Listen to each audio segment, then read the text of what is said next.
नेपाल की दो तारीखें और दो घटनाएं। 4 सितंबर 2025। इस दिन सरकार ने 26 सोशल मीडिया प्लेटफॉर्म बैन कर दिए, जिसमें Facebook, x, YouTube, LinkedIn, Reddit और स्नैपचैट जैसी चीजें शामिल थी।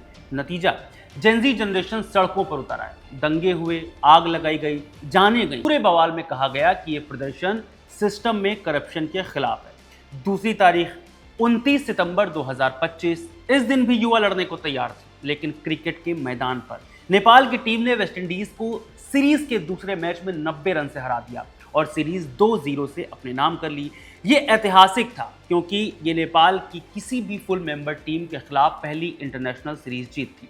माने भले ही देश में युवाओं का एक हिस्सा विरोध में जुटा हो और हिंसा का सहारा ले रहा हो, लेकिन दूसरी ओर क्रिकेट को समर्थन करने वाले और खेलने वाले देश को अपने खेल से आगे ले जा रहे हैं, जिसकी तारीफ पूरे क्रिकेट जगत में हो रही है। यानी आज के इस वीडियो में हम नेपाल क्रिकेट की ही बात करेंगे, और जब नेपाल क्रिकेट की बात करेंगे तो बगैर एक किस्से के ये कहानी पूरी नहीं हो सकती। तारीख थी 14 फरवरी 2018। जगह थी नामीबिया। नेपाल की टीम कनाडा के खिलाफ वर्ल्ड क्रिकेट लीग डिवीजन 2 का बेहद अहम मैच खेल रही थी।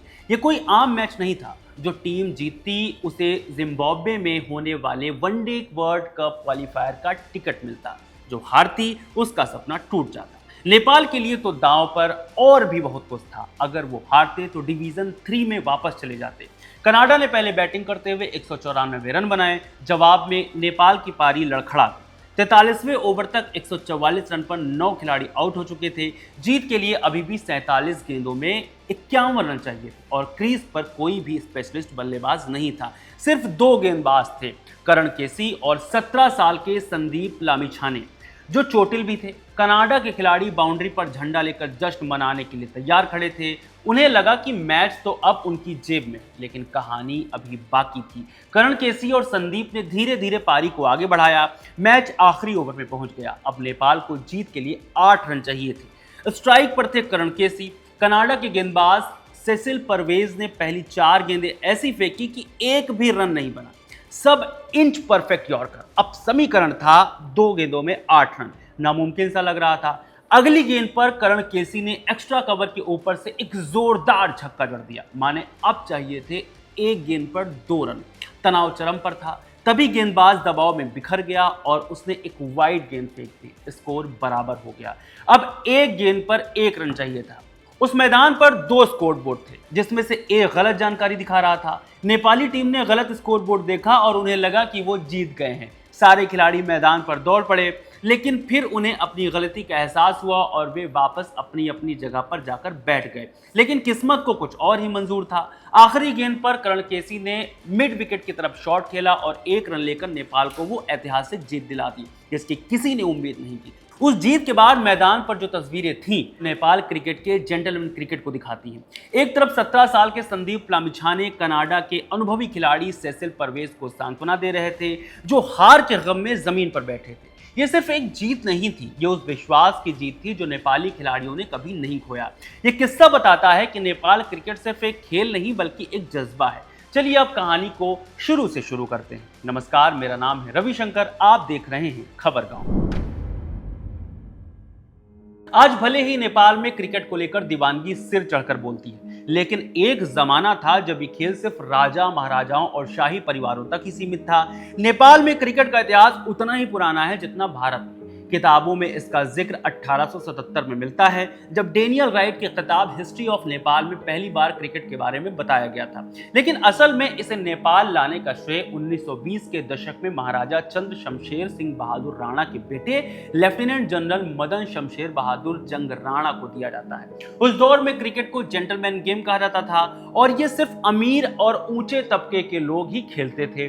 कई दशकों तक ये खेल शाही महलों की दीवारों में ही कैद रहा। 1946 में क्रिकेट एसोसिएशन ऑफ नेपाल माने CAN माने कैन की स्थापना तो हुई, लेकिन कंट्रोल अब भी शाही परिवार के हाथ में ही था। असल बदलाव तब आया जब 1951 में राणा परिवार की तानाशाही खत्म हुई और देश में लोकतंत्र की लहर आई। क्रिकेट अब महलों से निकलकर आम लोगों तक पहुंचने लगा था, लेकिन सफर आसान नहीं था।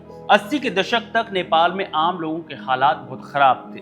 लोगों के पास न ढंग का काम था, न स्वास्थ्य सुविधाएं। ऐसे में क्रिकेट जैसा महंगा खेल खेलें तो खेलें कैसे? कैसे आगे बढ़ता। 90 का दशक आते आते हालात सुधरने लगे, देश में सड़कें बनी, रोजगार के मौके पैदा हुए और क्रिकेट धीरे धीरे बड़े शहरों से निकलकर छोटी छोटी गलियों और स्कूल कॉलेजों तक पहुंच गया। 1988 में नेपाल को आईसीसी से एफिलिएट मेंबर का दर्जा मिला, जो एक बड़ा टर्निंग पॉइंट था। इसके बाद 1996 में नेपाल आईसीसी का एसोसिएट मेंबर बन गया। इसी साल 6 सितंबर 1996 को नेपाल ने मलेशिया के कुआलालंपुर में अपना पहला अंतर्राष्ट्रीय मैच बांग्लादेश के खिलाफ खेला। उस मैच में नेपाल ने 6 कैच छोड़े थे, फिर भी बांग्लादेश जैसी मजबूत टीम 50 ओवर में सिर्फ 213 रन ही बना पाई। नेपाल मैच हार गया, लेकिन एक बात साफ हो गई थी, नेपाल की गेंदबाजी उसकी सबसे बड़ी ताकत बनेगी। अंडर 19 टीम का वो सुनहरा दौर जब दुनिया ने पहली बार पहचाना। नेपाल क्रिकेट की असली धमक दुनिया ने तब सुनी जब उनकी अंडर 19 टीम ने कमाल करना शुरू किया। 2002 के अंडर 19 वर्ल्ड कप में नेपाल ने पाकिस्तान जैसी मजबूत टीम को 30 रनों से हराकर तहलका मचा दिया। पाकिस्तान की टीम में सलमान बट जैसे खिलाड़ी थे, लेकिन नेपाल ने सिर्फ 151 रनों के मामूली से स्कोर को भी डिफेंड कर लिया। इसी टूर्नामेंट में उन्होंने बांग्लादेश को भी हराया। ये जीतें बताती हैं कि नेपाल छोटे स्कोर को डिफेंड करने में माहिर है। ये सिलसिला यही नहीं रुका। 2006 के अंडर 19 वर्ल्ड कप में तो और भी बड़ा कमाल हुआ। प्लेट चैंपियनशिप के सेमीफाइनल में नेपाल ने साउथ अफ्रीका को 2 रनों से हराया और फाइनल में न्यूजीलैंड को 1 विकेट से मात दी। उस न्यूजीलैंड की टीम में मार्टिन गप्टिल और टिम साउदी जैसे भविष्य के सितारे खेल रहे थे। इन जीतों से एक बात साफ हो गई थी कि नेपाल के युवा खिलाड़ियों में टैलेंट की कोई कमी नहीं है, लेकिन सीनियर लेवल पर टीम की बल्लेबाजी लगातार संघर्ष कर रही थी। क्रूशियल मोमेंट्स में बैटिंग फेल हो जाती थी। खराब बल्लेबाजी को गेंदबाजी से संभाल रही नेपाल की टीम ने इस दौर में कुछ अच्छे रिकॉर्ड्स भी बनाए थे। 2006 में एसीसी ट्रॉफी में नेपाल ने म्यांमार को सिर्फ 10 रन पर ऑल आउट कर दिया और सिर्फ 2 गेंदों में मैच जीत लिया। इस मैच में महबूब आलम ने 7 और विनोद दास ने 3 विकेट लिए थे। यही महबूब आलम आगे चलकर 2008 में वर्ल्ड क्रिकेट लीग डिवीजन 5 के एक मैच में मोजाम्बिक के खिलाफ सभी 10 विकेट लेने वाले दुनिया के पहले गेंदबाज बने। उनका record Guinness book of world record में भी दर्ज है। लेकिन इन्हीं ऊंचाइयों के बीच एक गहरी खाई भी आई, जिसकी शुरुआत हुई 2008 में। वर्ल्ड क्रिकेट लीग माने WCL डिवीजन 5 का सेमीफाइनल था। नेपाल का मुकाबला था अफगानिस्तान से। उस वक्त दोनों टीमें एक ही लेवल पर थी। अफगानिस्तान ने सिर्फ 142 रन बनाए। लक्ष्य आसान था, लेकिन नेपाल की टीम 105 रन पर ऑल आउट हो गई और 37 रनों से मैच हार गई। वो एक हार नेपाल क्रिकेट के लिए बहुत दर्दनाक साबित हुई।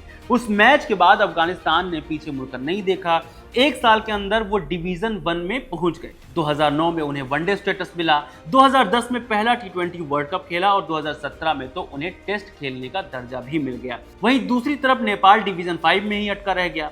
ये नेपाली फैंस और खिलाड़ियों के लिए बहुत निराशाजनक था, जो उस दर्द को जी रहे थे। मगर जब सब कुछ बिखर रहा था, तब एक शख्स था जिसने टीम को संभाला, पारस खड़का। उन्हें नेपाल क्रिकेट का सचिन तेंदुलकर भी कहा जाता है। उन्होंने न सिर्फ एक टीम बनाई, बल्कि पूरे देश को एक सपना दिखाया। 2008 में अफगानिस्तान से हारने के बाद कोच रॉय डॉयस ने 20 साल के पारस को कप्तानी ऑफर की, लेकिन पारस ने मना कर दिया। क्यों? क्योंकि तब नेपाल में क्रिकेट खेलकर कोई भविष्य नहीं था। वो पढ़ाई के लिए ऑस्ट्रेलिया जाना चाहते थे, लेकिन किस्मत को कुछ और ही मंजूर था। उन्होंने ऑस्ट्रेलिया वीजा के लिए एक कंसल्टेंसी को अपने कागजात दिए और एक घरेलू टूर्नामेंट खेलने चले गए। जब वो वापस आए तो पता चला कि उनका वीजा रिजेक्ट हो गया है। पारस मजाक में कहते हैं, मैं उस कंसल्टेंसी का शुक्रिया करना चाहता हूं जिसने मेरे सारे गलत डॉक्यूमेंट्स भेजे।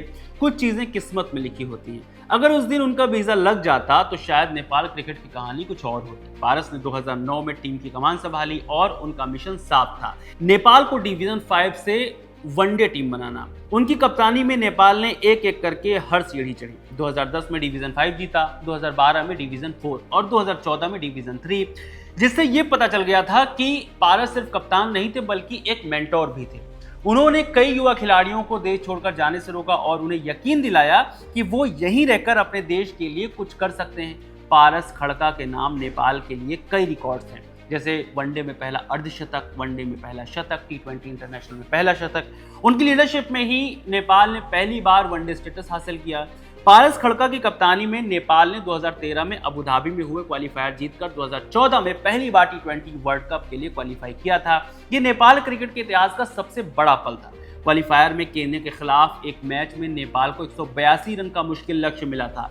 ये वही लक्ष्य था जिसे टीम प्रैक्टिस में कभी हासिल नहीं कर पाती थी। लेकिन उस दिन पारस खड़का के अर्धशतक और शरद वेसावकर के 3 छक्कों ने नेपाल को जीत दिला दी। जब टीम वर्ल्ड कप खेलकर लौटी तो काठमांडू की सड़कों पर ऐसा जश्न मना जैसे पहले कभी नहीं देखा गया था। खिलाड़ियों की गाड़ी गेंदे के फूलों से सजी थी और फैंस उनके माथे पर तिलक लगा रहे थे। क्रिकेट अब सिर्फ एक खेल नहीं बल्कि देश की पहचान बन चुका था। 2014 वर्ल्ड कप के दौरान एक और अद्भुत किस्सा हुआ। दरअसल नेपाल में 2008 से 2016 के बीच बिजली का भयानक संकट था। दिन में 14-14 घंटे बिजली कटौती होती थी।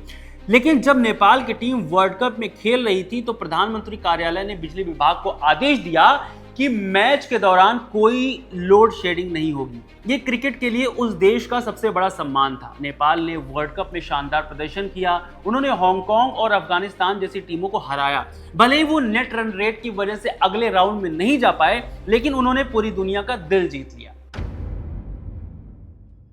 2014 वर्ल्ड कप की सफलता के बाद सब कुछ अच्छा चल रहा था, लेकिन फिर 2016 में नेपाल क्रिकेट पर सबसे बड़ा संकट आया। सरकारी दखलंदाजी और बोर्ड के अंदर की राजनीति की वजह से आईसीसी ने क्रिकेट एसोसिएशन ऑफ नेपाल को सस्पेंड कर दिया। ये एक बड़ा झटका था। आईसीसी से मिलने वाली फंडिंग रुक गई, कोई आधिकारिक मैच नहीं हो रहे थे और खिलाड़ियों का भविष्य अंधेरे में था। 2016 में बैन के बाद टीम बिना किसी सहारे के चलती रही। खिलाड़ियों ने सिर्फ उम्मीद और जुनून के दम पर ट्रेनिंग जारी रखी। इसी अंधेरे दौर में एक उम्मीद की किरण बनकर उभरे संदीप लामिछाने, जिन्हें 2018 में आईपीएल का कॉन्ट्रैक्ट मिला। माने अब 2018 में बहुत सी चीजें बदलने वाली थी। नामीबिया में वर्ल्ड क्रिकेट लीग डिवीजन 2 का वो कनाडा वाला मैच जिसका जिक्र हमने शुरू में किया था, उसी का नतीजा था कि नेपाल वर्ल्ड कप क्वालिफायर के लिए जिम्बाब्वे पहुंचा। जिम्बाब्वे में भी राह आसान नहीं थी। नेपाल को वनडे स्टेटस हासिल करने के लिए 7वें स्थान के प्लेऑफ सेमीफाइनल में पापुआ न्यू गिनी को हराना था। इस मैच में नेपाल ने जबरदस्त प्रदर्शन किया। संदीप लामिछाने और दीपेंद्र सिंह एरी ने 4-4 विकेट लिए और पापुआ न्यू गिनी को सिर्फ 114 रनों पर समेट दिया। लेकिन जीत के बाद भी जश्न नहीं मना। वनडे स्टेटस के लिए उन्हें नीदरलैंड्स और हांगकांग के बीच होने वाले मैच के नतीजे का इंतजार करना था। अगर हांगकांग जीत जाता तो समीकरण बदल जाते। सारे नेपाली खिलाड़ी होटल के कमरे में बैठकर अपने फोन पर बार बार इसको रिफ्रेश कर रहे थे। उनकी सांसें अटकी हुई थी और फिर खबर आई नीदरलैंड्स ने हांगकांग को हरा दिया। बस उसी पल इतिहास बन गया। नेपाल ने पहली बार वनडे इंटरनेशनल स्टेटस हासिल कर लिया था। ये उन सभी खिलाड़ियों की मेहनत का फल था जिन्होंने बिना किसी फंडिंग और सहारे के देश के लिए खेलना जारी रखा था। सोशल मीडिया पर बधाइयों का तांता लग गया और काठमांडू की सड़कों पर लोग फिर से जश्न मनाने निकल पड़े। पारस खड़का ने एक इमोशनल इंटरव्यू में कहा कि नेपाल के हर उस बच्चे के लिए है जो क्रिकेट खेलने का सपना देखता है। वनडे स्टेटस मिलने के बाद नेपाल क्रिकेट की तस्वीर बदल गई। आईसीसी से हर साल लगभग 70 मिलियन नेपाली रुपए की फंडिंग मिलने लगी। खिलाड़ियों को अंतर्राष्ट्रीय लीग में खेलने के मौके मिले। Sandeep Lamichhane IPL, CPL, BBL जैसी दुनिया की बड़ी बड़ी लीग्स में खेलने वाले पहले नेपाली खिलाड़ी बने। लेकिन असली धमाका तो सितंबर 2023 में एशियन गेम्स में हुआ। मंगोलिया के खिलाफ मैच में नेपाल ने T20 इंटरनेशनल क्रिकेट का सबसे बड़ा स्कोर बना डाला, 20 ओवर में 314 रन। इसी मैच में कुशल मल्ला ने सिर्फ 34 गेंदों में शतक लगाकर सबसे तेज T20 शतक का रिकॉर्ड अपने नाम किया। और फिर आए दीपेंद्र सिंह एरी, उन्होंने युवराज सिंह का सबसे तेज अर्धशतक का रिकॉर्ड तोड़ दिया।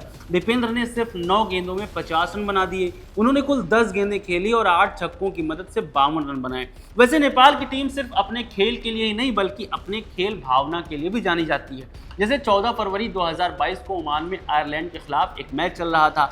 आयरिश बल्लेबाज एंडी मैकब्राइन रन लेते हुए गेंदबाज कमल सिंह से टकरा गए और गिर पड़े।